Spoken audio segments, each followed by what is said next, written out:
Okay, hello YouTube. So today I want to go over a game called Kingdoms and Castles and a really efficient layout that I've created for this game that gives you a really high happiness and a really high tax rate together. This is kind of one of the hard things to do in this game where you balance out the layout of your buildings, and so in a way to get this kind of a happiness ratio, because the higher the happiness, the higher you can raise your taxes. So if you notice, if I go to 50% tax rate, and I've got this running at a triple speed here in this test mode, my happiness is going to drop down to 83. It's going to trend towards that. If I go to a 30% tax rate, my happiness is going to go up to 100. So it's kind of overkill. So in this case, I feel at a 40% tax rate and a 95% happiness is kind of the ideal scenario. And I'm running this in a test mode called creative mode, as you can see down here. So I have the Viking attacks, dragon attacks turned off, and I can build for free and tweak this.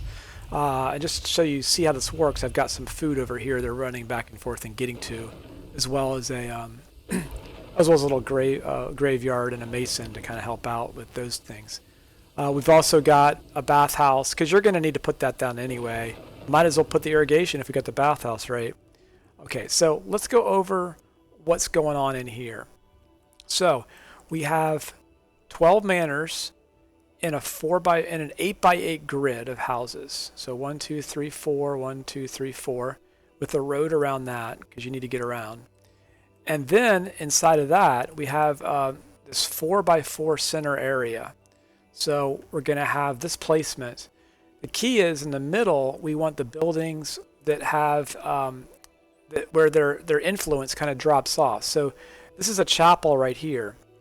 If you notice over to the right, it is a happiness of 6, and it drops off as distance goes down. So if I look at, say, this building here and go to the chapel, it's giving me a 6 right there. This building's also giving me a 6. The corner buildings, because they're a little farther away, are going to give me 4s. All right, so basically, and that one's a 3 because it's on the other side. So the distance does drop off. So we want this chapel in the middle. Okay, the next building I'm going to look at is this library. And the library gives you 12 happiness. It takes 12 turns to do it. It kind of stores it up. But eventually it's going to give you 12 happiness. And it's going to basically give it to all the buildings in this green circle. So every building, let's see, where's our library? Yeah, every building, 12 happiness. Okay, 9, it does drop off a little bit. 9 happiness there. 12 happiness. So this is the only one getting a little bit less happiness there. See this one, 12 happiness. Yeah, so they all get 12 except for the one in the corner gets 9. The next buildings, and the game requires you to put down a tavern for every 150 people. So we have 300 people in this block, so we're going to need 2 taverns. We put them across from each other, but all the tavern matters is as long as it can reach the tavern, it's going to get that level. And so tavern gives us let's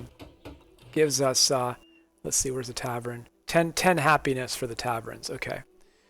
Now, the other thing I can fit in here is a baker. And the baker, he makes bread. He also helps out with our food to make a more efficient type of food, a bread. But he also gives out happiness in a very small radius, and it ranges from 3 down to 2. So the 2 guys that touch him give a 3. I think that guy gets him, and maybe this guy gets him. But everybody else is going to get some sort of a 2 or a 1 even. That guy gets a 2, that guy gets a 2. And then these guys are going to get 1s over here, okay? And then the other things I've put in here, I put these moats. So there's a moat right there, okay? And the moat gives us a bonus called nearby water bonus, which is a +5. And it's giving it has to be touching. That's the only way you get the bonus. So we give it to this manor and that manor. But we also get the diagonal as well. So the diagonal one gets a +5 as well. And because we have a moat in every corner, if you see that pattern, all the manors are going to get that +5 from these moats. So that's a no-brainer to add those. And that's just gold. You have to buy those. It's right here. You can do it that way and buy them. Okay, and then the last one is we put 2 of these little obelisks down, or any statue really. I mean, you can pick which one you want. This is the cheapest one. but the obelisk gives you 3 in the radius, and so we have them kind of this diagonal. And so if we look, that one, let's see, where's the obelisk? Okay, nearby statue, +3 there. This one will get +3. This one will get +3. I think these ones is where it declines. Okay, they all get +3. So the statue reaches all of them +3. And then the final bonus, which is the biggest one, is our fountain. It gives a +7, and it's irrigated. It has to be irrigated with this little guy here. So when you first start out, you probably won't have the irrigation set up, so you'll have a well in there. And so later on, you're going to need to replace your well with a fountain. So to do that, just delete it and put the fountain in. And you have to build a little road though right here to get to it, to get the placement. But that's all. But anyway, that's the layout right there. And you need a clinic for every 100 people. So we have 300, so you need 2 clinics. But that's really the mandatory pieces you need. So try this layout and try it out in game. You can build it real quickly and fit it in between your fertile lands and your quarries really efficiently. And you can just basically indefinitely replicate this small little block pattern. And you're going to need a bathhouse, for every 2 or 3 of these. So keep that in mind. The game's going to also ask you to put down a theater at some point when you get to a certain population, and then later a jousting arena. And you're going to want to put down the Great Library too. But for just the base level blocks design, this is what you want, and this will allow you to afford extra money for all your archer towers and your ballistas. Okay, well, good luck and have fun playing this game. I think it's a wonderful game, and I had a real fun time trying to experiment with this particular layout. Okay, thank you.